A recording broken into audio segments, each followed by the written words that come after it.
नमस्ते, थर्ड आई में आपका स्वागत है।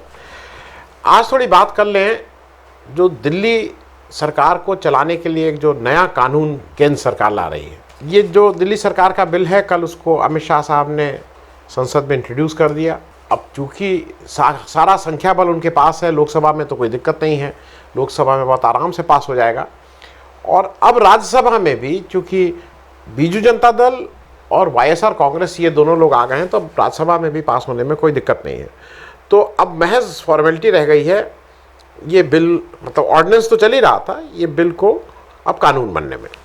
इसका नाम जो है कि government of national capital territory of Delhi amendment bill 2023। अब इस बिल में एक चीज़ ये समझना होगा कि ये दिल्ली सरकार का बिल है क्या। हमारे आपके मतलब आम शब्दों में इस पर इतना हो हल्ला मच रहा है। दिल्ली सरकार एक तरफ कह रही है कि भाई इससे हमारी स्वतंत्रता खत्म होगी इत्यादि इत्यादि।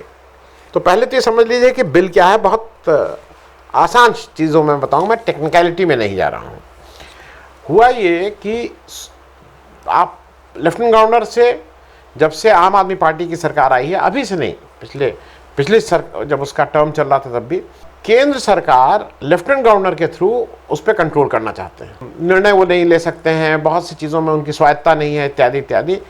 एक लार्जर इशू को लेके दिल्ली सरकार सुप्रीम कोर्ट गई, अपने केस की पैरवी की और अंत में सुप्रीम कोर्ट ने सारी बातें सुन के एक फैसला दिया।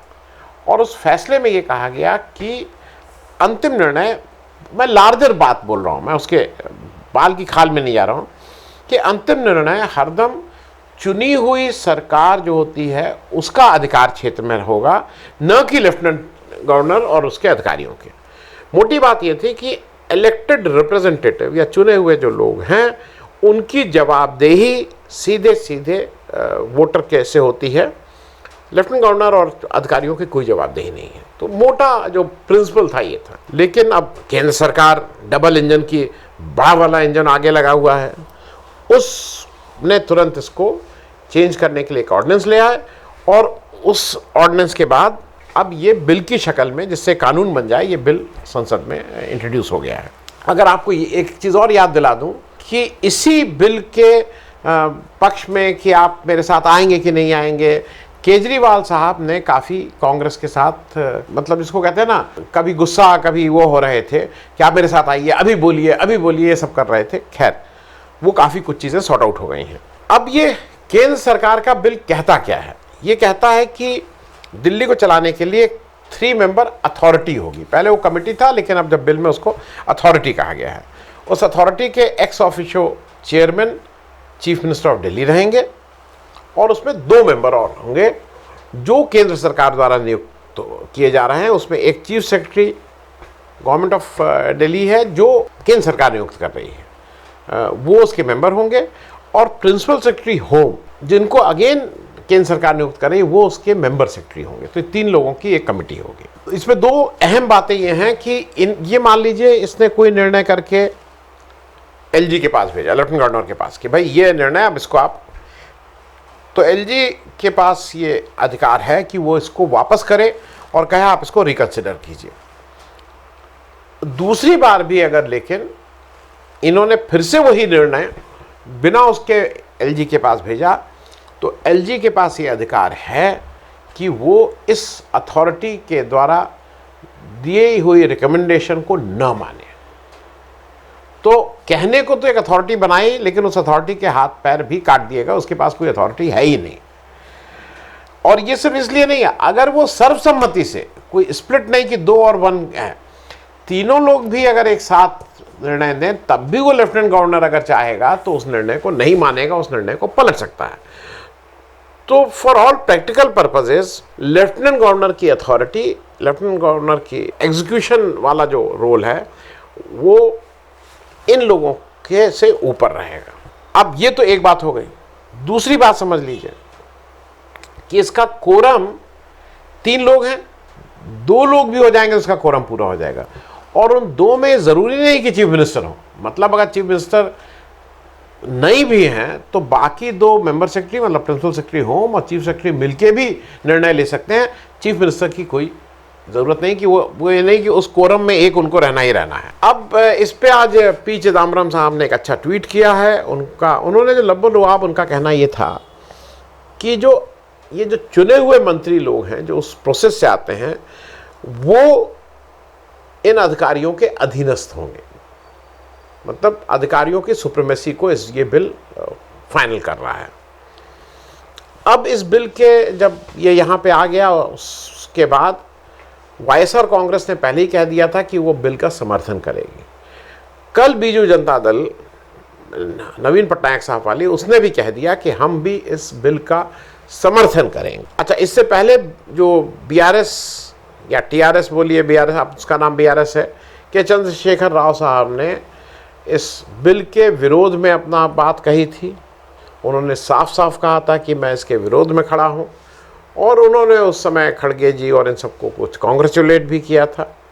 और उसको देख के ऐसा लगता है कि जब तेलंगाना में इलेक्शन ख़त्म हो जाएगा, क्योंकि वहाँ पे बीएस मतलब चंद्रशेखर जी की पार्टी सीधे सीधे कांग्रेस से इलेक्शन लड़ रही है, इलेक्शन वहाँ के राज्य के चुनाव हो जाने के बाद इसकी बड़ी संभावना है कि ये दोनों मतलब बीआरएस साहब भी जो विपक्ष का गठबंधन बनाए इंडिया उसका पार्ट हो जाएंगे। इसमें एक दो चीज़ें और हैं कि ये चीज़ समझ में नहीं आती है कि बीजू जनता दल और वाईएसआर कांग्रेस जैसी अब पार्टीज जो रीजनल पार्टीज़ हैं वो केंद्र सरकार के इस बिल को कैसे सपोर्ट कर सकती हैं। कल के दिन मान लीजिए, आज तो ठीक है वो फुल फ्लेजेड स्टेट हैं, लेकिन कल के दिन अगर कोई कॉन्स्टिट्यूशन को अमेंड करने पे उतारू हो जाए तो उनके यहाँ भी इस तरह की चीज़ें की जा सकती हैं।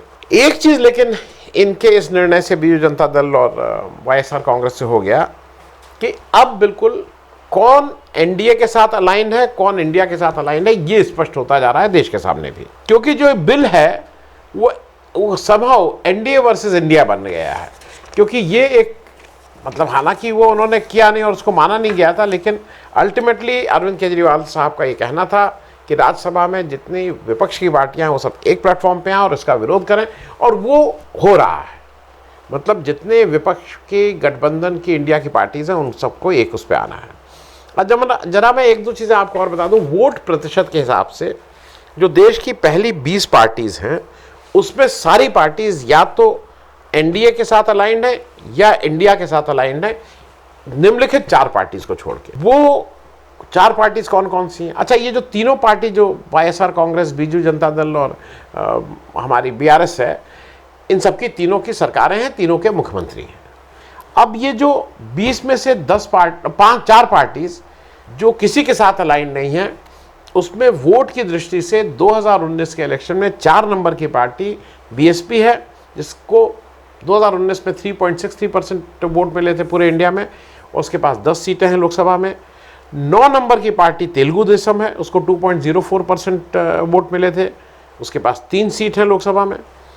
17 नंबर की पार्टी शिरोमणि अकाली दल है, उसको 0.62% वोट मिले थे, उसके पास 2 सीट हैं लोकसभा में। और 20 नंबर की पार्टी जनता दल एस है, जिसको 0.56% वोट मिले थे, 1 सीट है। हालांकि जनता दल एस में कुमार स्वामी कहते हैं कि हम तो एनडीए के साथ जाएंगे, देवेगौड़ा साहब उनके पिताजी कहते हैं नहीं हम किसी के साथ नहीं जाएंगे, हम अकेले लड़ेंगे। लेकिन इन चारों पार्टीज़ की कहीं कोई सरकार नहीं है, कोई चीफ मिनिस्टर नहीं है।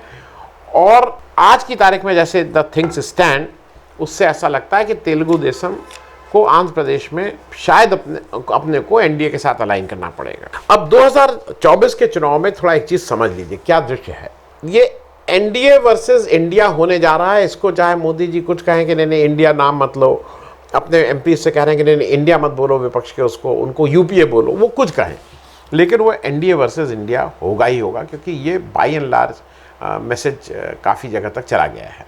क्योंकि जो 2024 का इलेक्शन है, अगर वो मान लीजिए बहुत ही हार्डकोर एनडीए और इंडिया ना भी हो, तो वो एनडीए समर्थकों के बीच और इंडिया समर्थकों के बीच हो रहा है, जैसा बीजू जनता दल स्पष्ट किया है, वाईएसआर कांग्रेस की है, बीआरएस की है। अब ये मैंने ये इसलिए बताया कि ये 3 जो बीजू जनता दल, वाईएसआर कांग्रेस, बीआरएस, ये 3 चीफ मिनिस्टर हैं, ये कहीं ना कहीं अलाइंड हैं। और 2024 के इलेक्शन में अब क्या होगा उस पर एक नज़र डाल लेते हैं। 2019 के इलेक्शन में आंध्र प्रदेश में कुल 25 सीटें थीं। वाईएसआर कांग्रेस को 49.15% वोट मिले थे, 25 में से 22 सीटें वो जीती थी। और 2 नंबर की पार्टी तेलुगु देशम थी, 39.59%, 10% का फर्क, सीटें 3, 22 सीटें 25 में उनके पास, 3 इनके पास। अब ले दे के मुझे ऐसा लगता है कि जब कल के दिन ये अपने को अलाइन करेंगी एनडीए के साथ वाईएसआर कांग्रेस, तो जो गैर भाजपाई वोट हैं, गैर एनडीए वोट हैं, वो जो भी हों, 1% है, आधा % है, 10% है आंध्र प्रदेश में, उसका एक बड़ा भाग या उसका एक मेजर भाग नेचुरली इंडिया की तरफ होगा। अगर तेलुगु देशम भी इंडिया का पार्ट बनते हैं तो, अगर वो नहीं बनते हैं तो वहाँ जो भी कांग्रेस लड़ेगी या कांग्रेस मिल के लड़ेगी, क्या करेगी नहीं मालूम, उसको वो एडवांटेज तो मिलेगी। उड़ीसा में कुल 21 सीटें हैं। बीजू जनता दल के पास 12 सीटें हैं, 42.76% वोट। बीजेपी के पास 38.37% वोट और 8 सीटें। अब ये एक ऐसी स्थिति है कि यहाँ पे गठबंधन हो या ना हो, जब 21 में से 20 सीटें इन्हीं लोगों के पास हैं तो उसमें और क्या सीटें, कांग्रेस के पास एक ही सीट है तो बहुत होगा, कांग्रेस के पास एक सीट चली जाएगी। हालांकि उसके पास 13.81% वोट हैं। तो अगर थोड़ा सा भी स्विंग इधर होता है, थोड़ा सा भी वोट परसेंटेज कांग्रेस का बढ़ता है, इनका गिरता है, तो कांग्रेस के लिए ज़्यादा संभावना है कि 1 से 2 हो जाएं बनस्पत 1 से 0 हो। और इसी तरह से जो आंध्र प्रदेश है वहाँ पे भी तेलुगु देशम, वहाँ बीआरएस के पास 41.29%, इंडियन नेशनल कांग्रेस के पास 29.48%। ये वहाँ की पोजीशन थी। बीजेपी के पास 19.49%। तो 19% या 20 इनको मान लीजिए, 20 बीजेपी, 30 कांग्रेस और 42 या 41% बीआरएस। अब इन सब के बीच जो मुझे लगता है कि जनता के सामने भी अब क्लैरिटी होती जा रही है, धीरे धीरे जैसे इलेक्शन पास आता जा रहा है। मेरे हिसाब से अगस्त में हम लोग बैठे हुए हैं, मार्च के फर्स्ट वीक में नोटिफिकेशन जारी हो जाएगा, तो 7 महीने दूर है इलेक्शन। 7 महीने के बीच आते आते ये क्लियर हो जाएगा कि कौन एनडीए के साथ अलाइंड है और कौन विपक्ष मतलब इंडिया के साथ अलाइंड है। हालांकि उसमें कुछ चेंजेस, कुछ छोटे मोटे चेंजेस, जो 5 राज्यों के इलेक्शन हैं, जो और ख़ास करके उसमें तेलंगाना में जहाँ पे कांग्रेस और बीआरएस आमने सामने लड़ रही होगी, उन सब के रिजल्ट आ जाने के बाद ये और शार्प हो जाएगा कि दोनों ग्रुप किस किस तरह से अलाइन है।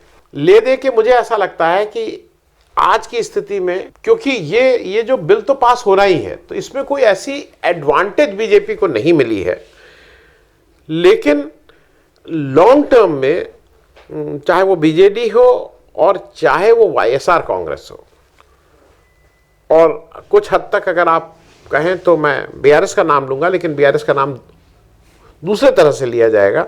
बीजू जनता दल और वाईएसआर कांग्रेस, ये फैक्ट है कि अब वो और बीजेपी या एनडीए उन वोट के लिए ही कॉम्पीट करेंगे जो ऑलरेडी विपक्ष के पास नहीं है या इंडिया के पास नहीं है।